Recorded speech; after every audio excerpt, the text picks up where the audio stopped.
আপোনাৰ astro doctor Shri Shri Ghosh আমাৰ YouTube চেনেলত আপোনাক স্বাগতম জনাইছোঁ। আমি মাজে মাজে বিশেষ বিশেষ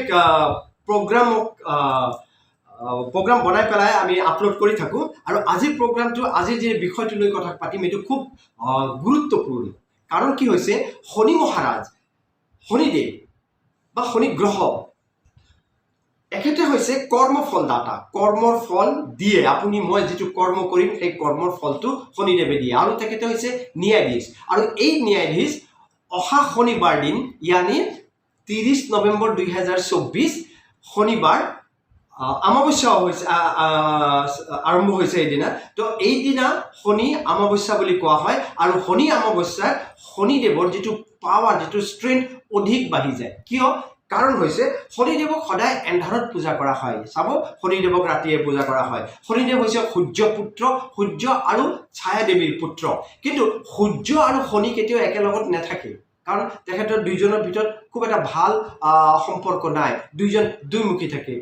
দিনৰ ভাগতে তেখেতে পূজা গ্ৰহণ নকৰে, সেইকাৰণে ৰাতিতহে পূজা তোলায়। তো এই অমাৱস্যা দিনা চাব, চন্দ্ৰদেৱো সেইদিনা নোলায়গে, একদম এন্ধাৰ। আৰু সেই এন্ধাৰত যদি শনিবাৰ পৰে তেনেহ'লে এইটো আপোনাৰ শনি অমাৱস্যা বুলি কোৱা হয়। কোনো বছৰত আমি এটা পাওঁ, কোনো বছৰত ভাগ্য থাকিলে দুটা পাওঁ, কোনো বছৰত আমি নেপাওঁ। আৰু এই শনি অমাৱস্যাৰ শনিদেৱৰ যিটো পাৱাৰ, যিটো ষ্ট্ৰেংথ, কৰ্মফলৰ দ্বাৰা যিটো ফলদাতা, সেই দানটো তেখেতৰ বহুত পৰিমাণে বাঢ়ি যায়। তাৰমানে এই সময়ছোৱাত ইয়ানি 30 নৱেম্বৰত শনিবাৰে আপুনি যদি কেনেবাকৈ শনিদেৱৰ অলপ আৰাধনা কৰে তো আপোনাৰ বহুত উপকাৰ হ'ব, বহুত উন্নতি হ'ব। শনিৰ দ্বাৰা যদি কোনো ধৰণৰ কিবা ডিষ্টাৰ্বেঞ্চ আপুনি ভোগ কৰি আছে বা কিবা প্ৰব্লেমত আছে, তো আপুনি সেইদিনা শনিদেৱৰ পূজন বা আৰাধনা কৰিব লাগে। কিন্তু ইয়াত বিশেষকে কেইটামান ৰাশিৰ কাৰণে অধিক কৰিবই লাগিব। বাকী চবে কৰিব, কিন্তু কেইটামান ৰাশি আছে, সেই ৰাশিৰ জাতক জাতিকে কৰাটো খুব প্ৰয়োজন। সেই ৰাশিৰ ভিতৰত 5টা ৰাশিকটো অতি অৱশ্যই শনিবাৰ দিনা 30 নৱেম্বৰ শনিদেৱৰ পূজা অৰ্চনা কৰিব লাগে। কেনেকৈ কৰে সংক্ষেপত মই কৈ দিম। এবাৰ ৰাশিকেইটা কেইটা কি হৈছে, সেইটো হৈছে 5টা ৰাশি। 5টা ৰাশিৰ ভিতৰতে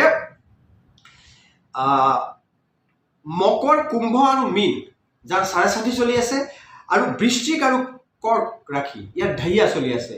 যদি কেনিবাকে আপোনাৰ শুৱনিৰ ভিতৰত শনি বক্ৰ অৱস্থাত আছে, ডিগ্ৰীত যদি দেখে যে শনি বক্ৰ অৱস্থাত আছে, বা আপোনাৰ যদি মহাদশাত দেখে যে শনিদেৱ মহাদশাত আছে, অন্তৰ্দশাত আছে, প্ৰত্যন্তৰ দশাত আছে, বা সূক্ষ্ম দশাত আছে, যদি এনেকুৱা পজিশ্যনত অৱস্থা যদি আপোনাৰ শুৱনিত আছে, তেনেহ'লে আপুনি এই শনিবাৰটো কোনোপধ্যে মিছ নকৰিব। কাৰণ এই শনিবাৰে আপুনি শনিদেৱৰ ওচৰত গৈ প্ৰাৰ্থনা কৰিব, শনিদেৱৰ আৰাধনা কৰিব, সম্পূৰ্ণ নিৰামিষ ভোজন কৰিব, আৰু ক'লা বা নীলা বস্ত্ৰ পিন্ধিব। ক'লা পিন্ধিলে অতি উত্তম। এতিয়া পূজাটো কেনেকৈ কৰিব? অতি একদম কি কয়, চিম্পল বা সাধাৰণ কথা। আপুনি সেইদিনা ক'লা চামৰাৰ ক'লা জোতা বা চাপ্পল যদি ক্ৰয় কৰি গৰীবক দান কৰে, তো এইটোৱে আপোনাৰ কাৰণে বৰ ডাঙৰ পূজা হৈ যাব। নম্বৰ 2, গোটা মাটি দাইল, যিটো গোটা মাটি, সেই গোটা মাটি দাইল যদি দান কৰে, তো আপোনাৰ সেই একেটাই বস্তু হ'ব, পজিটিভ প্ৰভাৱ পাব। তাৰমানে ক'লা চাপ্পল দান কৰিব লাগে, বা আপুনি গোটা মাটি দাইল দান কৰক, ক'লা কাপোৰ দান কৰক, মিঠাতেল দান কৰক। ওচৰ চাপৰ যদি শনি মন্দিৰ থাকে, তাত গৈ পেলাই আপুনি শনিদেৱক তৈলাভিষেক ইয়ানি মিঠাতেল দি পেলাই অভিষেক কৰক, তাত লোহা প্ৰদান কৰক, সৰু কটাৰী বা কাঁচি প্ৰদান কৰক, ক'লা কাপোৰ, ক'লা তিল আপুনি তাক প্ৰদান কৰক, আৰু যিটো ইচ্ছা হয় সেই অনুপাতে আপুনি ভোগ বা শৰাইও আগবঢ়াব পাৰে। সেইটো আপোনাৰ ওপৰত কথা। কিন্তু চাকি মিঠাতেলেৰে জ্বলাব, ঘিউৰ চাকি নহয়। এইদিনা যদি মন্দিৰ আপোনাৰ ওচৰ চাপৰে নাই, তেনেহ'লে ওচৰত কোনো আহত গছত ৰাতিপুৱা 10:30 পিছত, কিয় শনিবাৰ দিন ৰাতিপুৱা যিটো আমাৰ অসমৰ টাইম অনুপাতে 9:53 আমাৰ অমাৱস্যা লাগিব। পিছদিনা ইয়ানি আপোনাৰ 1 ডিচেম্বৰ দিনা মোটামুটি 11:17 আপোনাৰ অমাৱস্যা এৰি যাব। কিন্তু যদি আমি ইণ্ডিয়ান ষ্টেণ্ডাৰ্ড মতে যদি আমি ধৰোঁ, তেনেহ'লে 10:29 অমাৱস্যা লাগিব 30 তাৰিখে, আৰু নেক্সট দিনা ইয়ানি 1 ডিচেম্বৰত ৰাতিপুৱা 11:50 এৰি যাবগৈ। তাৰ মানে আপোনাৰ শনিবাৰটো গোটেই দিনটো আৰু ৰাতিটো আছে।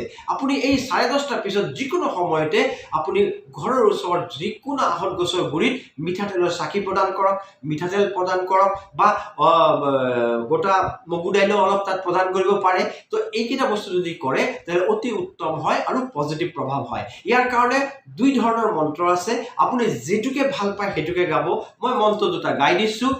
প্ৰথমবাৰে বুজি নাপালে টানি পেলাই আকৌ একবাৰ শুনি ল'ব।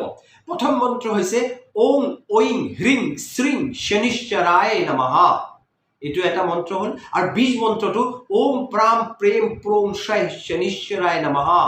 আৰু যদি কেনিবাকে নোৱাৰে তেনেহ'লে ওম শম শনিশ্চৰায় নমঃ। যদি পাৰে 108 বাৰ এক মালা নিশ্চয় গাব ওম শম শনিশ্চৰায় নমঃ, ওম কাকৰে নমঃ। কাকৰকো নমস্কাৰ কৰিব, কেলে তেখেতৰ বাসন যে কাকৰ হয়, সেইকাৰণে কাকৰকো আপুনি একবাৰ আহ্বান কৰিব। মিঠাতেলত শনিদেৱ বহুত সন্তুষ্ট হয়।